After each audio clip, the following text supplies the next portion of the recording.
अस्सलाम वालेकुम नाजरीन, मैं मुजाहिद अब्बास अलशारी। तो नाजरीन, आज के जो हमारा वीडियो का टॉपिक है, इसमें आपको 5 मई की मौसमी सूरत हाल के बारे में आगाह करूँगा। 5 मई को किन इलाकों में मौसम किस तरह रहेगा। तो नाजरीन, सबसे पहले बात करते हैं बलूचिस्तान के इलाकों की, जहाँ आज शाम के दौरान मगरबी बलूचिस्तान के चांदी के इलाकों में बारिश का इम्कान रहेंगे और कोई सलमान के ऊपर भी डेवलपमेंट होगी। तो बात कीजिए KPK के इलाकों की, जहां आज शाम के दौरान मगरबी KPK के इलाकों में भी अच्छी डेवलपमेंट हो सकती है और बारिश का इम्कान रहेंगे। बाकी बात की जाए पहाड़ी इलाकों की, तो वहाँ बर्फबारी के इम्कान भी रहेंगे।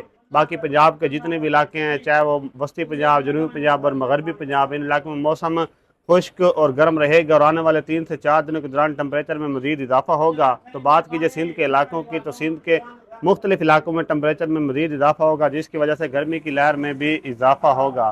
तो नाज़रीन, इस तरह की मजीद मौसमी खबरों के लिए आप मेरे पेज मुजाहिद अलशारी को फॉलो करें और मेरा यूट्यूब चैनल मुजाहिद अब्बास अलशारी को लाजमी सब्सक्राइब करें, बेल आइकन को प्रेस